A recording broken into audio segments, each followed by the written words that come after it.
మీ మోకాల నొప్పులకు ఎటువంటి సర్జరీ లేకుండా ఎపియాన్ పెయిన్ క్లినిక్ అందిస్తున్న అత్యాధునిక చికిత్స. ఇప్పుడు మనిషి బరువుకి బాడీ స్ట్రక్చర్కి గుండె ఆరోగ్యానికి లింక్ ఏమైనా ఉందా? ఉందండి, డెఫినెట్గా. మనకేంటంటే ఒబేసిటీ అనేది కూడా గుండె ఫెయిల్ అవ్వటానికి కానీ గుండెలో బ్లాక్స్కి కానీ రెండిటికి కూడా అదొక కారణం. సో ఇప్పుడు మనం చూసేది ఏంటంటే మరీ ముఖ్యంగా ఇప్పుడు పైనుండి కింద దాకా లావుగా ఉన్నారు అన్నది ఒక రకమైన ఒబేసిటీ. ఇప్పుడు ఈ కాలంలో మనం ఎక్కువ చూసే ఒబేసిటీ ఏంటంటే చేతులు కాళ్ళు అన్నీ సన్నంగా ఉంటాయి కానీ పొట్ట మటుకు ఎక్కువగా ఉంటుంది. దాన్ని ట్రంకల్ ఒబేసిటీ అని అంటారు.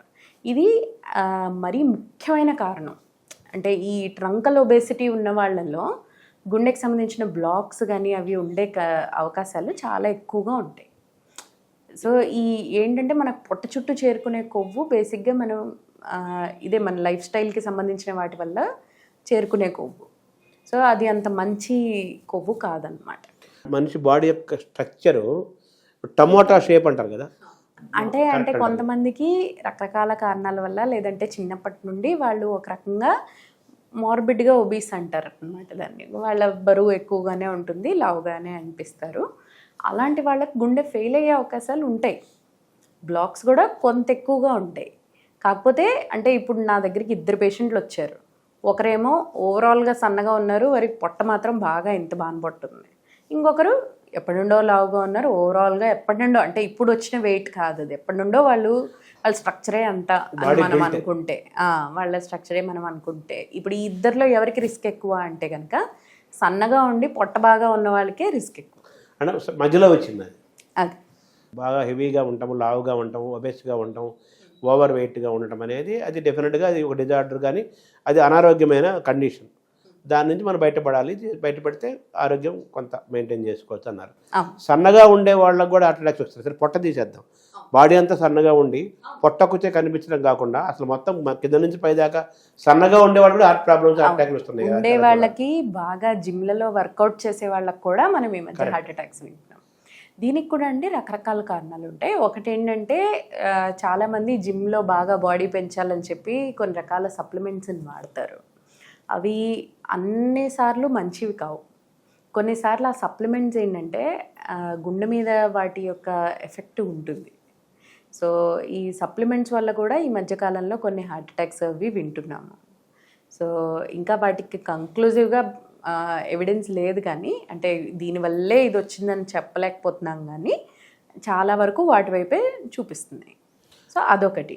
రెండోది ఏంటంటే సన్నగా ఉన్న వాళ్ళల్లో కూడా ఇప్పుడు ఇలా మనం చూసుకుంటే చాలామంది బీపీ షుగర్ ఉన్న వాళ్ళు కూడా సన్నగానే ఉంటారు. రెండోది వాళ్ళకి ఫ్యామిలీ తరఫు నుండి ఎక్కువ ఉండొచ్చు, వాళ్ళకి స్ట్రెస్ లెవెల్స్ అవి ఎక్కువగా ఉండొచ్చు. ఇవన్నీ ఏంటంటే సన్నగా ఉన్నా కూడా హార్ట్ అటాక్కి కారణాలు అవుతాయి. సన్నగా ఉండే వాళ్ళకి కూడా కొలెస్ట్రాల్ ఎక్కువగా ఉండొచ్చు. సో దాని సన్నంకి లావుకి కొలెస్ట్రాల్కి అంటే మనం చెప్పలేము. కేవలం ఇప్పుడు చాలామంది లావుగా ఉన్న వాళ్ళకి కూడా బ్లడ్ కొలెస్ట్రాల్ లెవెల్స్ మామూలుగా ఉంటాయి. కొంతమంది సన్నగా ఉన్న వాళ్ళకి కూడా చాలా ఎక్కువగా ఉంటాయి. సో మనకి లోపల ఉండే కొవ్వుకి బయట కనిపించే మనిషి ఆకారానికి అంత డైరెక్ట్ రిలేషన్ ఉండదు. ఇప్పుడు బీపీ షుగర్ 2 డేంజరస్ అన్నారు. బీపీ ఉన్న వాళ్ళకి ఎప్పటికైనా షుగర్ వచ్చే అవకాశం ఉందా? అలాగే షుగర్ ఉన్న వాళ్ళకి ఎప్పటికైనా బీపీ వచ్చే అవకాశం ఉందా? ఈ 2 ఉన్న వాళ్ళకి ఏదో ఒకటి ఉన్న వాళ్ళకి హార్ట్ అటాక్ వచ్చే అవకాశం ఉందా? డెఫినెట్గా అండి. ఏంటంటే ఇందాక మనం చెప్పుకున్నట్టు ఈ 2 కూడా లైఫ్ స్టైల్ డిసీజెస్. మన లైఫ్ స్టైలే వాటికి కారణం అవుతుంది. సో మన లైఫ్ స్టైలు ఒకరికి ముందుగా బీపీ వచ్చినప్పుడు అదే లైఫ్ స్టైల్ మనం మార్చుకోకుండా కంటిన్యూ అయితే వాళ్ళకి షుగర్ కూడా వచ్చే అవకాశం ఉంటుంది ఖచ్చితంగా. సో థైరాయిడ్ ఎలా చూడాలి హార్ట్కి? సో ఈ థైరాయిడ్కి హార్ట్ డిజీజ్కి మరీ అంత డైరెక్ట్ రిలేషన్ లేదు. అంటే మనం సాధారణంగా పాపులేషన్లో చూసేదాన్ని మనం హైపోథైరాయిడిజం అంటాం ఎక్కువగా. అయితే థైరాయిడ్ టాక్సికోసిస్ అని ఇంకో కండిషన్ ఉంటుంది. అందులో ఏంటంటే హైపర్ థైరాయిడిజం అంటారు. థైరాయిడ్ ఎక్కువగా ఉంటుంది, అది మనం అంత జనరల్ పాపులేషన్లో చూడము, కానీ వారికి హార్ట్ ప్రాబ్లమ్స్ వచ్చే అవకాశం ఎక్కువ హైపోథైరాయిడ్ వారి కంటే కూడా. So heart diseases, heart ill health and health ఆరోగ్యంలో కొలెస్ట్రాల్ పాత్ర ప్రధానమైందని చెప్పాలా ఓవరాల్గా?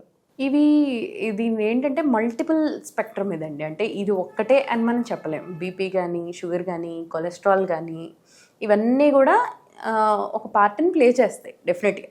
అయితే ఇది ఒక్కటే ఇంపార్టెంట్ అని మనం ఒక్కదాన్ని వేలెత్తి చూపించలేము. ఇప్పుడు కొలెస్ట్రాల్ కూడా గుడ్ కొలెస్ట్రాల్, బ్యాడ్ కొలెస్ట్రాల్ అని అంటారు కదా. ఏది గుడ్ కొలెస్ట్రాల్, ఏది బ్యాడ్ కొలెస్ట్రాల్? ఇప్పుడు మనకి మనం ఎప్పుడన్నా లిపిడ్ ప్రొఫైల్ అన్న పరీక్ష చేయించుకుంటే రకరకాల ఇవి ఇస్తారండి వాల్యూస్. అందులో మనకి హై డెన్సిటీ లైపోప్రోటీన్స్ అని ఉంటాయి, హెచ్డిఎల్ కొలెస్ట్రాల్ అని ఇస్తారు. అది మనం జనరల్గా మంచి కొలెస్ట్రాల్ అని అనుకునేది. మిగతావన్నీ కూడా మనకి బ్యాడ్ కొలెస్ట్రాల్ కిందకే వస్తాయి. సో గుడ్ కొలెస్ట్రాల్ ఎలా పెంచుకోవాలి, బ్యాడ్ కొలెస్ట్రాల్ ఎలా తగ్గించుకోవాలి? అది మన చాలా వరకు మన ఫుడ్ హ్యాబిట్స్ని బట్టే ఉంటుందండి. సో మనం మామూలుగా మంచి ఫ్యాట్స్ అంటారు. ఇప్పుడు ఏంటంటే మనకి డ్రై ఫ్రూట్స్లో, బాదం పప్పుల్లో వాటిలో ఉండేవి, అది ఫ్యాటే కానీ అది మంచి ఫ్యాట్ కాబట్టి అది మనం ఒక లిమిటెడ్ క్వాంటిటీలో తీసుకున్నప్పుడు మన హెచ్డిఎల్ని పెంచుకోవచ్చు. ఇవాళ రేపు మందులు కూడా ఉన్నాయి హెచ్డిఎల్ పెంచుకోవడానికి. అయితే దీని మీద మరీ ఎక్కువ ఫోకస్ చేయడం కూడా అనవసరం. ఏంటంటే మనం మంచి కొలెస్ట్రాల్ని పెంచుకుంటే చెడు కొలెస్ట్రాల్ తగ్గిపోతుందని మనం చెప్పలేం. అంటే మనం చెడు కొలెస్ట్రాల్ని తగ్గించుకోకుండా మంచి కొలెస్ట్రాల్ని పెంచుకున్నందువల్ల మన రిస్క్ ఏమీ తగ్గదు. సో మన గుడ్ కొలెస్ట్రాల్ పెంచుకోవాలి, సేమ్ టైం సైమల్టేనియస్ సమాంతరంగా బ్యాడ్ కొలెస్ట్రాల్ తగ్గించుకోవాలి. ఈ రెండింటిని ఎలా బ్యాలెన్స్ చేసుకోవాలి? బ్యాడ్ కొలెస్ట్రాల్ ఎక్కువగా ఉందన్నప్పుడు డెఫినెట్గా మనం మందులు సజెస్ట్ చేస్తాము. ఆ మందులు కంటిన్యూ చేసుకుంటూ ఒక రీజనబుల్ అమౌంట్లో మంచి ఫుడ్ తింటూ కొంచెం ఎక్సర్సైజ్ చేసుకుంటూ ఉంటే ఈ బ్యాలెన్స్ మనం మెయింటైన్ చేసుకోవచ్చు. లైఫ్ స్టైల్ యొక్క పాత్ర చాలా ప్రధానమైందని మీరు బిగినింగ్లోనే చెప్పారు. అవునండి. సో లైఫ్ స్టైల్ అంటే మనం పొద్దున్న నిద్ర లేచిన దగ్గర నుంచి మనం తీసుకుంటే ఆహారము, వ్యాయామము, లేకపోతే మన మొబిలిటీ, మళ్ళీ రాత్రి పనుకుండే నిద్ర, ఇదంతా కూడా మనం మెటాబాలిక్ బయోలాజికల్ యాక్టివిటీ కదా. సో ఇందులో మనం ఆరోగ్యంగా ఉండాలంటే లైఫ్ స్టైల్లో మనం చేస్తున్న తప్పులేంటి, మనం చేయాల్సిన ఒప్పులేంటి? ఓకే, చాలా మంచి ప్రశ్న ఇది. నిజానికి ఏంటంటే ఈ విషయం మీద ప్రతి ఒక్కరికి ఒక అభిప్రాయం ఉంటుంది, మంచి లైఫ్ స్టైల్ అంటే ఏంటనేది. అవన్నీ మంచిగా అయ్యి ఉండకపోవచ్చు, కరెక్టే అయ్యి ఉండకపోవచ్చు. సో దీనికి సో ఇందులో మనం మెయిన్గా ఏంటంటే ఫస్ట్ పొద్దున్నే నిద్ర లేవడంతో ఉరుకులు పరుగులుగా కాకుండా కొంచెం నెమ్మదిగా ఒక 5 నిమిషాలు ప్రశాంతంగా మనం కూర్చుని మనం మెల్లిగా మన కాలకృత్యాలు తీర్చుకున్న తర్వాత ఫస్ట్ కొంత వ్యాయామం చేసుకుని ఆ తర్వాత మన డైలీ పనిలోకి వెళ్తాం. అంటే రోజులో కనీసం ఒక అరగంట పొద్దున్నే వ్యాయామం, ఇంకా వీలున్న వాళ్ళకైతే యోగా, మెడిటేషన్ లాంటివి. సో దట్ మన అంటే శరీరానికి వ్యాయామంతో పాటు మనసుకు కూడా ఒక మనం బ్యాలెన్స్తో రోజు మొదలు పెట్టడం. సో ఇది ముఖ్యమైనది. రెండోది మనకి అంటే ఇది అయితే మొదటిది. ఇది అయిన తర్వాత రెండో ఫ్యాక్టర్ మన ఫుడ్.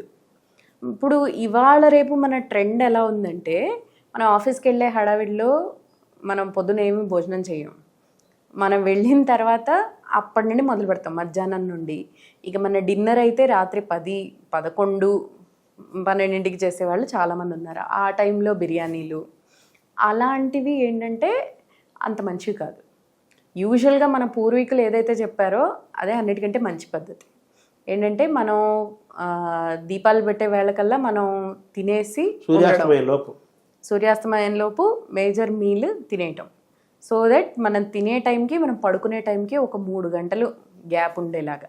మనం 6ంటికి 7ంటికి డిన్నర్ అయిపోగొట్టేసామంటే అప్పుడు మనం 9ంటికి 10ంటికి పడుకోవడం, కంటి నిండా నిద్ర ఉండడం. 9, 10ంటికి పడుకుంటే ఒక 6 నుండి 8 గంటల మధ్యలో సరైన నిద్ర ఉండడం, రోజు మొత్తంలో ఒక వ్యాయామం అనేది ఉండడం. ఒకవేళ ఇలాంటివి ఉంటే యాక్చువల్గా ఏంటంటే మన లైఫ్ స్టైల్ ప్రాబ్లమ్స్ కూడా చాలా వరకు తగ్గిపోతాయి. సో ఒకవేళ మనం ఇంత హెల్దీ లైఫ్ స్టైల్ ఫాలో అవ్వగలిగితే చాలా వరకు మనకి లైఫ్ స్టైల్ డిసీజెస్ అనేవే తగ్గిపోతాయి. మీరు ఇలా ఒక 3 నెలలు చేయగలిగితే నాకు తెలిసి బ్లడ్ ప్రెషరును షుగరే చాలా వరకు మనకు కంట్రోల్ అయిపోతుంది.